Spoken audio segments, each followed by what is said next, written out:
할렐루야.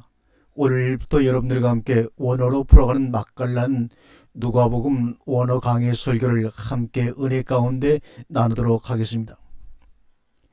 오늘 여러분들과 함께 나눌 첫 번째 강의의 제목은 이 땅의 기독교인들 죄인인가 의인인가 라는 제목으로 주신 은혜를 여러분과 함께 나누겠습니다. 과연 오늘 이 땅의 기독교는 죄인들의 종교인가 아니면 의인들의 종교인가? 흔히들 하는 말로 믿기 전에는 죄인이었다가 이제는 믿어서 의인이 진정되었는가? 자기가 죄인이란 고백은 말로 하는 것이 아닙니다. 말을 할 여유가 있는 사람은 죄인일 수가 없습니다. 스스로 죄인임을 인정하는 사람은 부끄러움과 후회스러움에 다만 눈물을 흘릴지언정 나는 죄인입니다. 내 죄를 용서해 주옵소서 하지 않습니다. 그러면 우리가 한번 예수님의 경우를 우리가 한번 살펴보도록 하겠습니다. 요한복음 8장 3절과 9절의 말씀을 보니 서기관들과 바리새인들이 간음 중에 잡힌 여자를 끌고 와서 가운데 세우고 예수께 말하되 선생이여 이 여자가 간음하다가 현장에서 잡혔나이다. 모세는 율법에 이러한 여자를 돌로 치러 명하였거니와 선생은 어떻게 말하겠나이까? 이에 일어나 가라사대 너희 중에 죄 없는 자가 먼저 돌로 치라 하시고 다시 몸을 굽히사 손가락으로 땅에 쓰시니 저희가 이 말씀을 듣고 양심의 가책을 받아 어른으로 시작하여 젊은이까지 하나씩 나가고 오직 예수와 그 가운데 섰는 여자만 남았더라 이렇게 말씀하고 있습니다. 기독교인이라면 한 번쯤 들어본 말씀일 것입니다.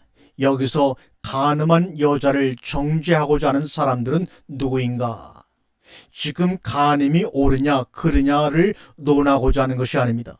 어찌되었건 간음한 여자를 정죄하고 있는 서기관들이나 바리새인들을 향하여 예수는 죄 없는 자가 먼저 치라고 하십니다. 서기관이나 바리새인들이 간음한 여자를 돌로 치고자 하는 배경에는 물론 여러 가지 음모를 생각할 수 있지만 일단 자기들은 간음하지 않았다는 자부심과 하나님 앞에서의 떳떳함이 깔려있는 것을 알 수가 있습니다. 성경이 언급하고 있는 죄란 간음했다는 사실이 아닙니다. 우리는 누구를 막론하고 간음하지 않을 수 없는 인간들입니다. 다만 그것이 적나라하게 드러났느냐 아니면 은밀한 가운데 감춰진 사실을 보고자 하지 않습니다. 오히려 그렇게 재수없이 드러난 사건을 침소봉대함으로써 자신은 그렇지 않다는 것을 증명하고자 합니다. 결국 자신도 간음을 하고 살면서 이 말에 대하여 그렇지 않다고 주장하고 싶으면 예수님께서 말씀하신 바 여자를 보고 음욕을 품는 자마다 마음에 이미 간음하였느니라를 생각해 보시기 바랍니다. 간음한 사람을 정죄하는 그것이 곧 죄입니다. 간음한 여자를 예수에게 끌고 온 서기관과 바리새인들의 문제는 자기도 질 수 없는 짐을 여자에게 요구하고 있다는 점입니다. 사람들은 누구나 자기의 말로 심판을 받습니다. 성경이 기준이 되어 최고 수준의 도덕률로 정죄당하는 것이 아니라 자기가 정해놓은 자기 기준에 의해 심판을 받는 것입니다. 요한복음 12장 36절 이하에 보면 내가 너희에게 이르노니 사람이 무슨 무익한 말을 하든지 심판날에 대하여 말에 대하여 신문을 받으리니 내 말로 의롭담을 받고 내 말로 정죄함을 받으리라고 분명히 말씀한 말씀 기억하지 않습니까? 따라서 마음속에 간음한 바리새인들은 그 간음 때문에 심판받는 것이 아니고 스스로 간음해서는 안 된다고 한 그 말 때문에 심판받는 것입니다. 자기가 간음한 여자를 용서할 수 있었다면 하나님도 그의 간음을 용서하셨을 텐데 자신이 다른 사람의 간음을 용서하지 못했기 때문에 당연히 하나님의 심판을 피할 수 없는 것입니다. 여기서 우리는 스스로를 돌아보아야 합니다. 앞에서 얘기한 목사님의 스캔들을 처리한 그 교회 당회원들의 처사에 대해 우리는 어떻게 생각을 하는가? 만약에 우리가 당회원이었다면 어떻게 하였을 것인가? 정말 예수님처럼 나도 너를 정죄하지 아니한다고 말할 수 있을 것인가? 만일 그럴 수 없다면 우리는 가늠한 여자를 예수에게 끌고 온 바리새인이나 서기관, 그것도 아니면 그저 구경꾼 나부랭이에 지나지 않습니다. 그러나 또 한 가지 확실히 짚고 넘어갈 문제는 용서의 의미입니다. 과연 무엇이 용서인가? 가늠한 여자에게 자비를 베풀듯 두어 대 때를 이리지만 순심을 써서 봐주는 것이 용서의 의미인가? 스스로 죄를 지은 적이 없는 사람은 절대로 다른 사람을 용서할 수가 없습니다. 용서는 죄의 탕감이 아니라 스스로 죄인과 하나됨이며 그 죄인을 통하여 자신의 모습이 구체화되는 것을 말합니다. 다시 말하면 그 죄인이 곧 나일 경우만 용서는 가능하다 이 말입니다. 우리는 나 이외의 존재에 대하여 관대할 능력들이 전혀 없는 것이 바로 우리 인간들입니다. 그러므로 문제는 가늠한 여자가 나와 하나인가입니다. 살인과 밀란을 저지른 바라바가 곧 나인가? 예수를 십자가에 못 박아 죽이자고 소리소리 지르는 유대인들이 곧 나인가? 그는 죄인들과 우리가 하나라는 인식이 없는 한 우리는 계속 스캔들을 일으킨 목사님을 내어 쫓을 것이고, 또 그렇게 스캔들을 일으키면 안 된다고 가르치면서 스스로는 은밀히 그 짓을 하고 다니는, 마음속에서건 몸으로건 그런 사람이 될 수밖에 없을 것입니다. 기독교인들이 믿고 있다는 예수의 십자가는 용서의 절정이요 의인으로서 죄인과 하나된 기막힌 사건이 아니던가? 그런데 그 용서, 그 하나됨은 다 어디 가고 이렇게 정죄와 분리와 추례만 난무하는 세상이 되어버리고 말았단 말인가? 용서하지 못하는 사람은 용서받지 못한 사람일 뿐입니다. 용서를 받아본 적이 있는 사람은 형제 잘못을 7번 뿐만 아니라 70번씩 7번이라도 용서하는 사람입니다. 이것은 우리의 노력으로 이루어지는 일이 아니며 열심과 충성으로 만들 수 있는 일도 아닙니다. 다만 자신이 죽을 죄를 지었고 그래서 그 죄로 말미암아 사망에 이르렀다 용서를 받은 삶이 있는 사람만 용서할 수가 있습니다. 마태복음 18장 21절 이하에 기록된 1만 달란트 빚진 자의 비유에서 뿌리가 보듯이 하나님께 참단 용서를 받은 사람은 그 사람도 자기에게 100데나리온 빚진 자를 용서할 수 있습니다. 이것은 권면도 아니고 자랑도 아닙니다. 너무나 당연한 일일 뿐입니다. 1만 달란트나 되는 큰 빚을 탕감받고도 100데나리온을 탕감해 주지 못한다면 그 자신이 아직 용서가 무엇인지 모른다고밖에 할 수가 없습니다. 그렇다면 오늘 이 땅의 기독교인들이 과연 이러한 용서의 의미를 알고 있는가? 알고 있다면 어찌하여 가늠한 여자를 향하여 여전히 돌을 던지고 있는가? 정말 그렇게 돌을 던질 수 있을 만큼 죄 없는 자들인가?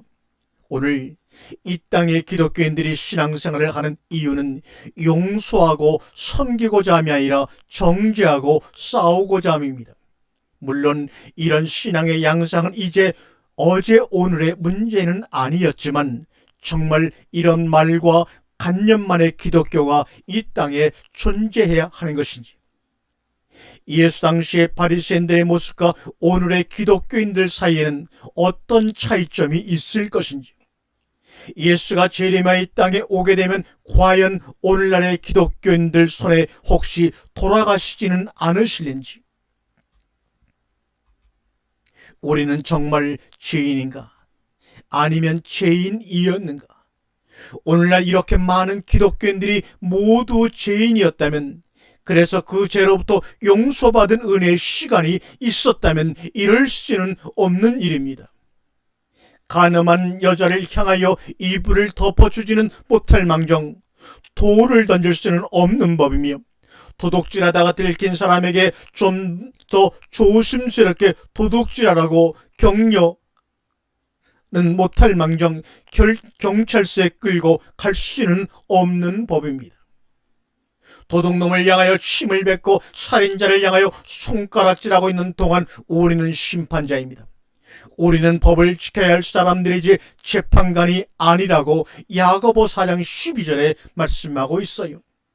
우리가 가늠한 사람을 판단하고 있는 동안 우리는 하나님의 자리에 앉아 있는 것이며, 따라서 우리들 스스로 우상에 대여 우상을 섬기는 모습이 됩니다. 우리는 다른 사람을 판단하는 그 기준으로 스스로를 판단해야 합니다. 도둑질해서는 안 된다고 생각하는 사람은 그 삶에서 도둑질하지 않아야만 합니다. 그러나 이 자본주의 사회 구조 속에서 정말 도둑질하지 않고 살 수 있을 것인가? 도둑질의 기준을 낮추거나 다른 사람들을 기준하여 적당히 자기 합리화나 변명을 해서는 아니 됩니다. 자기의 옳다는 바로 자기를 책망책하지 아니하는 자가 복이 있다. 로마 14장 22절의 말씀입니다. 말로는 도둑질하지 않는 것이 옳다고 하면서 삶으로는 도둑질할 수밖에 없다면 우리의 믿음도 떼고 충성도 무의미할 뿐입니다. 그렇다면 어떻게 할 것인가? 우리가 우리의 삶에서 알게 모르게 도둑질할 수밖에 없다면 우리는 우리의 말이라도 바꾸어야 합니다. 도둑질해서는 안 된다는 말을 도둑질할 수밖에 없다는 실존적인 고백으로 바꿔야 합니다. 그리고 도둑질한 사람을 정죄하던 그 입술을 그들을 변호할 수 있어야 합니다. 물론 도둑질 그 자체가 옳다는 말은 아닙니다. 다만 사람이 어떤 상태가 되기 전에 도둑질이라는 것이 없을 수 없다는 말입니다. 그러나 대부분의 인간들은 도둑질을 실제로 하지 않는 것이 아니라 다른 사람들의 눈에 드러나지 않게 하는 것이요, 혹시 발각되었다 하더라도 그의 지위나 돈을 이용하여 무마시킬 뿐입니다. 그리고는 도둑질을 해서는 안 된다고 목청을 높입니다. 이것이 예수의 말한 바 배나도 지옥 자식이 된 모습입니다. 자기 자신이 율법의 모든 것을 철저히 지킨다는 사람일수록 정죄와 모순투성입니다. 정죄함은 율법을 지키지 않는 사람들을 향한 멸시와 스스로에 대한 자긍이요, 모순이라면 그 자신도 바울 사도가 말한 대로 율법의 온갖 일을 항상 행하는 것은 아니기 때문입니다. 신앙은 정죄와 모순 속에 빠져 있으면서도 하나님을 열심히 믿고 스스로를 발견하는 데서 출발하는 것입니다. 정죄하는 자신, 앞뒤가 맞지 않는 자신을 발견했을 때 우리는 솔직해야 합니다. 스스로를 속이지만 않는다면 그래도 우리는 희망이 있습니다.